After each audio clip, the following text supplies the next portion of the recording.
Welcome to HealthWise, a show which aims to create more awareness of some of the common illnesses that affect many of us. I'm your host, George Yantha. Today we'll be talking about the coronavirus, what it is, how it affects us, and about the research being done both locally and around the world to help fight it. Contracting COVID-19 can negatively affect any of us, but for those of us who are immunocompromised, like myself as a transplant patient, it can be especially difficult. My guest today is Dr. Che Culpitts from the Queen's Department of Biomedical and Molecular Sciences. Thank you for joining me today.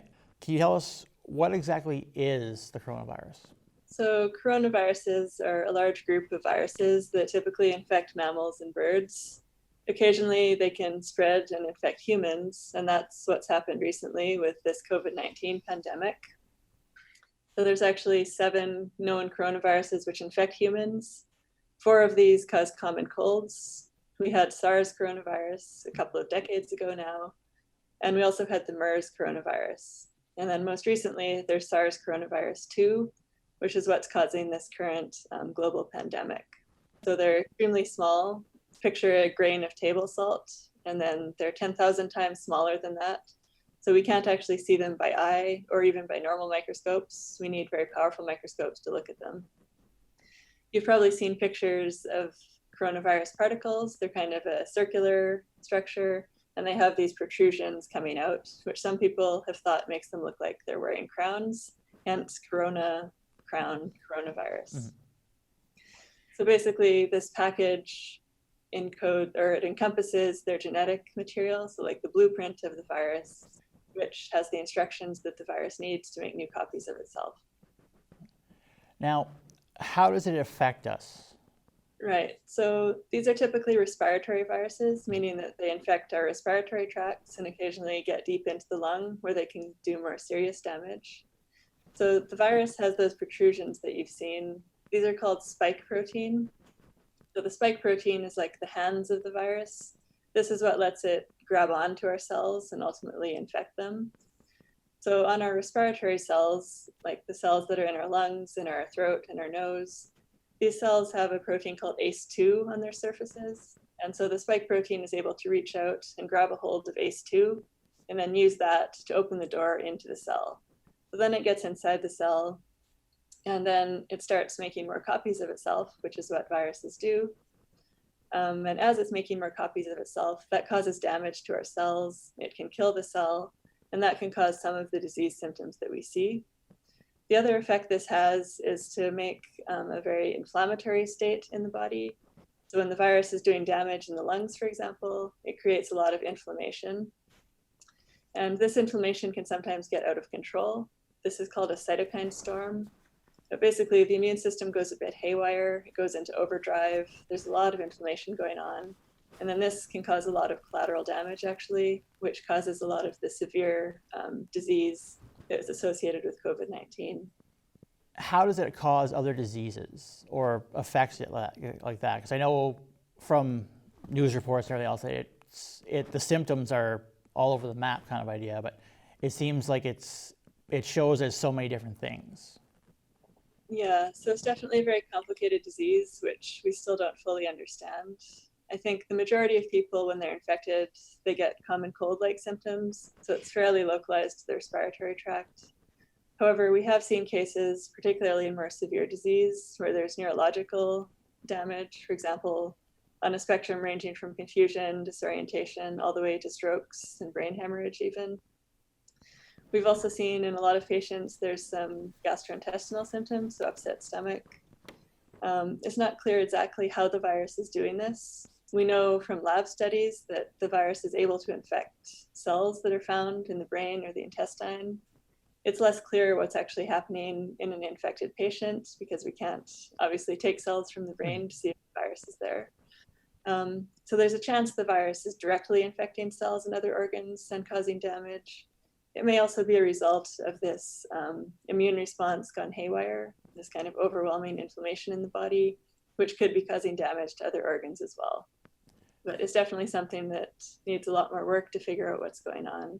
Our understanding of this disease is still quite new, and there's a lot of work going on. So new findings are coming out every day. So For someone that's like myself, on the immunocompromised, like highly compromised list, we have to be exceptionally careful for this.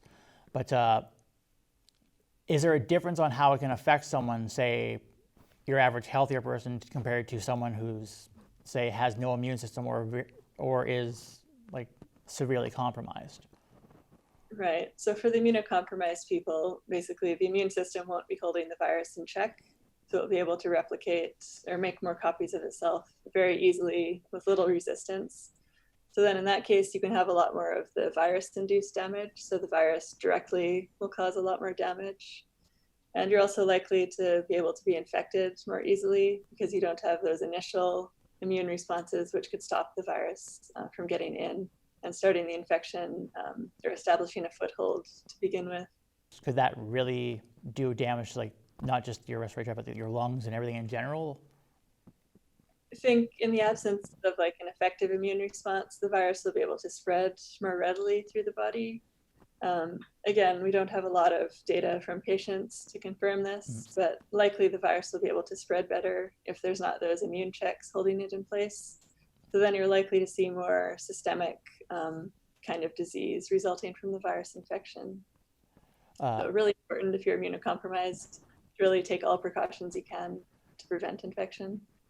But I myself am asthmatic and I've had my own lung issues over the past, but now would it be something like more of like a chronic lung condition, or could it lead to other like severe issues type of idea? So probably like more of a severe respiratory disease would be the first thing, like pneumonia would be more likely to develop.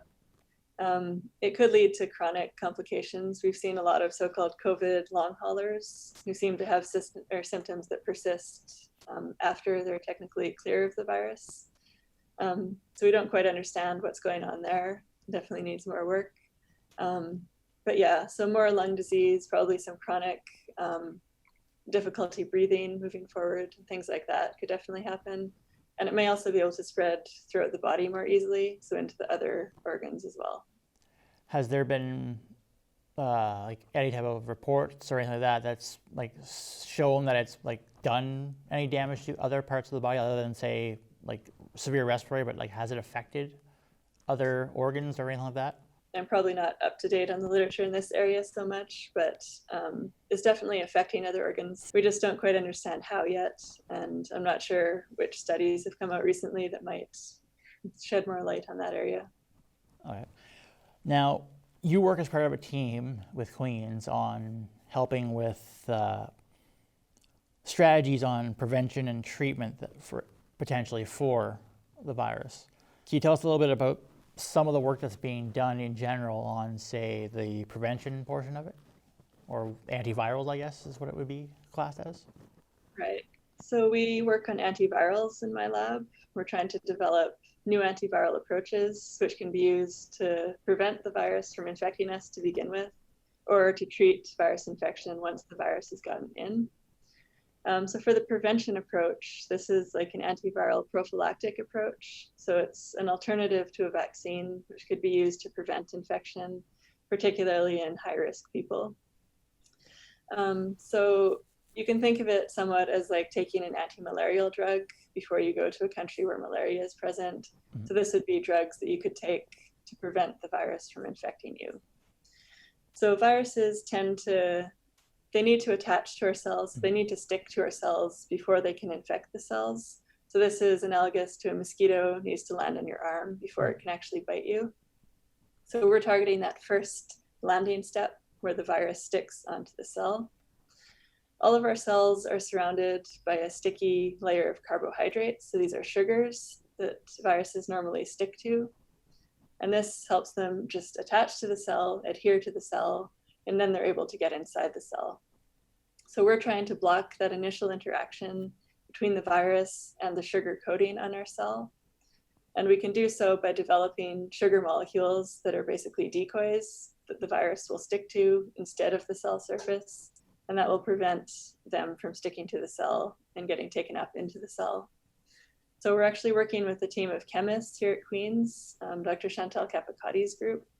And they have a lot of expertise on the sugar side of things and synthesizing sugar decoys that we can use. So it's a very effective team collaboration between our two groups on this project. What would a sugar decoy be type of idea? Like, that's not something I think I've ever heard of. Right, fair enough. Right, so it's basically just a drug, a small molecule drug that people could take perhaps as a nasal spray or something. And this would just be used, or it would somewhat resemble the sugars that are found in our cells. And then the virus would stick to those sugars instead of our cell surfaces. Your team works on certain parts, but is there anything other teams or developers that are trying to do that might be similar? So there's other groups around the world who are using similar strategies. They tend to focus more on the interaction between the spike protein, so that's that surface protein of the SARS coronavirus, and the ACE2 receptor. So that's a specific interaction between the virus protein and this ACE2 protein on the surface of lung cells. So there are approaches that can be used to block that specific interaction. We've been focusing on the sugar approach because this is a broad spectrum antiviral strategy. So we've been working on this approach for a number of years now because most viruses actually attach to sugars on our cells first. So if you can block that interaction, you can block infection by a wide variety of viruses. So we had been working on this approach for influenza, hepatitis C virus, herpes viruses. A lot of different viruses can be targeted using this approach. And so that's why we've been adapting it to SARS coronavirus 2. And it may also be useful in future to prevent future pandemics because almost all viruses attach to these sugar molecules to start with. So if we can develop a molecule that works against all viruses, that will protect us from future pandemic viruses as well. And what about treatment-wise? Like, is your team working on things like that as well, or? Right, so this kind of goes along with our previous work on broad spectrum antivirals as well. We had been working on another drug called Cyclosporine. So cyclosporine is actually used in clinics as an immunosuppressive, so it helps prevent organ rejection during transplant. It's also been known over the years that cyclosporine has antiviral activity. It's active against a lot of different viruses. So over the past few years, we've been trying to figure out the mechanism, as in how it's antiviral against so many different viruses. So we did some work with hepatitis C on this in the past. And what we found was that cyclosporine stops the ability of hepatitis C virus to hijack our cells. So normally when viruses like hepatitis C and SARS coronavirus 2 infect a cell, they rearrange inside the cell to make forts for themselves. These are called replication factories or replication compartments. And they're basically a fort that the virus builds, and that's where it houses the equipment needed to make new copies of itself. So we found that cyclosporine actually stops hepatitis C virus from constructing these forts, and then the virus is not able to make new copies of itself inside the cell. So it has been shown that cyclosporine inhibits coronaviruses, including SARS-CoV-2. So we're trying to understand how that works and how we might improve on cyclosporine, because it's an immunosuppressive, so you don't want to be giving an immunosuppressive drug to virally infected patients. However, it is possible to make derivatives of cyclosporine that are no longer immunosuppressive, that retain that antiviral activity. So we're working on some of these derivatives to see if we can use them to prevent disease associated with SARS-CoV-2 by stopping the virus from making new copies of itself. Okay. However, I should say that antiviral treatments can be a little bit challenging because normally by the time you know you're infected, you're already making a lot of virus copies. So it's a little bit too late to give antiviral treatment at that point. However, if we catch it early enough, I think it would have an effect on the disease outcome. So we just need to take a quick break, and then we'll be back more to talk about more about the coronavirus. Stay with us.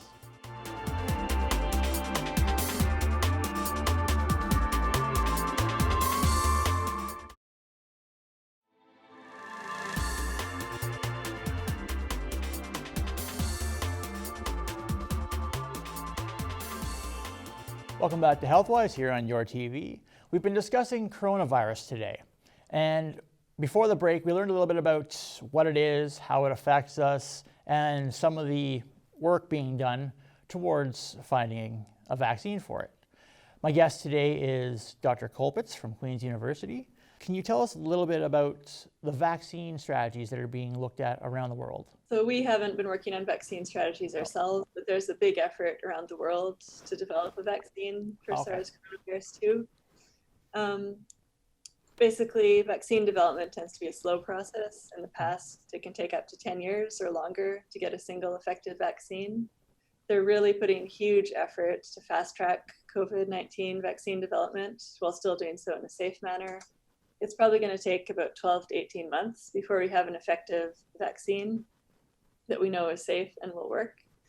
But the vaccine strategies typically work in the same way. There's a variety of different approaches that you can use, but basically you want to take that spike protein from the surface of the coronavirus and inject that into people. And then people will make antibodies against the spike protein, and the body will remember that when you're exposed to the coronavirus. You'll have those antibodies which will stick to the spike protein and stop the virus from infecting the cell. So there's a few different approaches in development, but most of them are based on this principle that you want the spike protein into the body, so we make antibodies against it, and then those antibodies will bind to the vaccine, to the virus and stop infection. So kind of like the idea of what they do for like a flu shot. Yeah. So there's no vaccines for any coronaviruses yet, so we haven't had as much of a roadmap to guide the development process. But considering the huge number of different approaches that are being tried right now, it's pretty likely we should have a vaccine by the end of 2021, at least, that will be effective and distributed on a large scale. Well, with everyone around the world helping, it should hopefully help with timelines for that, since everyone seems to be focused on the same goal. Yeah, this is kind of an unprecedented global coming together of scientists working on the same cause. So that's been quite gratifying to see. Just everybody is now working together. There's really a huge effort underway by a lot of research labs around the world. Everybody's doing their part. How about the antiviral strategies that are being applied for this? Right, so a lot of the antivirals that have been looked at so far, again, like for vaccine development, to develop a new antiviral takes a lot of time. You really need to know the virus very well. You need to understand exactly how it works. You need to know the different parts of the virus and how they work. So all of that takes a long time. So generally what people have been doing is so-called drug repurposing screens, where they're taking drugs that already work against other viruses and seeing if they work against the coronavirus. So there's been one example of this that comes to mind, and that's remdesivir. So this is an antiviral that was actually developed for Ebola, but it seems to work against coronaviruses too. It may show some disease benefit, although it's not terribly effective against SARS coronavirus 2. So work is ongoing to improve upon that. The other approach people have been using is to screen all FDA-approved drugs to see if any of those might have activity against SARS coronavirus 2. The advantage being for those ones, we already know they're safe in people. So you can just readily use them against the virus. So those kind of approaches are ongoing as well. These are approaches that can stop the virus from making more copies of itself. The other approach we can consider is to target the host, so to target the human. And this can be useful to stop those harmful inflammatory responses. So if the virus is causing inflammation that gets out of control, you can actually target cellular human proteins to stop that inflammation from taking off. And this can show a big benefit in preventing disease and I guess reducing death in patients who are severely affected by SARS coronavirus 2. So there's different approaches that can be used. I guess the antiviral side of things might be lagging a bit behind the vaccine development, but there's also a huge effort going on that side as well. Now, what you were saying for the attacking like inflammation, are you able to give us a little bit more about that part? So as I mentioned earlier, a lot of the disease from SARS coronavirus 2 is actually caused by the body's immune response going a bit haywire. So it sort of veers more towards the inflammatory response. So it kind of really hyperactivates inflammation in the body. So there's actually ways we can target this. We know that certain cellular or proteins in our body are responsible for this inflammation. For example, one of them is called IL-6. So if we inhibit IL-6, we can sort of stop or put the brakes on that inflammation that's taking off. And that can actually stop a lot of the damage, this kind of collateral damage, from occurring. Right. Now, with working so closely with coronavirus and that, and I'm guessing you have some work with, say, the public health sector for this as well. What would be some of the measures that are being taken for this, well, more so, I guess, locally here in Kingston? Right. So Kingston is actually doing really well, I think, with the COVID pandemic in terms of following the public health regulations. That's been really good to see. So I guess to understand a little bit about these public health measures and why they're in place, we need to understand how the coronavirus spreads between people. So normally infected people, the virus is making copies of itself in the lungs. So when you cough, you normally cough out droplets, which carry the virus with it. So those droplets, they can only go about 2 meters away from you. So that means if you stay 2 meters away from an infected person, you're unlikely to pick up the virus from those droplets. So that's the rationale behind the 2 meter distancing that we've been encountering in grocery stores, workplaces, everywhere. The other way to stop those droplets is to wear a mask. So if the infected person is wearing a mask, the virus droplets will get caught in the mask and they won't spread to other people. So masks aren't 100% effective, but they do really reduce the spread of those droplets. And so that's the rationale for the mask wearing. I think in Kingston, people are generally well behaved. You see a lot of masks out and about, and people are pretty good with the distancing as well. The biggest thing that I think everyone's worried about with is, like, say, a second phase type of idea, and with the students returning, kids going back to school now, do you think that the city has a big enough handle to really keep pushing forward and continue to do so well? I think the critical thing is going to be the ability to test people and trace the contacts, so everybody that people have come into contact with. So in the countries where they've had a very successful response to COVID-19, they have very good test and trace systems in place. So you need to have rapid, effective testing so that people who think they're infected can easily get tested. And then we need the capacity to be able to trace the contacts of those people. And I think we can do that pretty well so far. So I think in July or August, there's an outbreak associated with a nail salon in Kingston. And through the testing and tracing, they were able to get a really quick handle on that outbreak and really stop it in its tracks.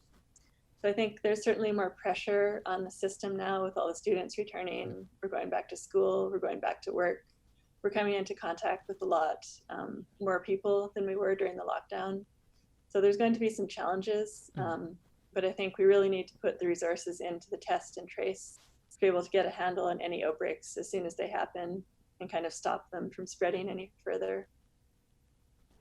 And do you happen to know how many testing facilities we have now in Kingston offhand? So as far as I know, there's the one at the Leon Center, and there's also one on campus now for university students. Okay.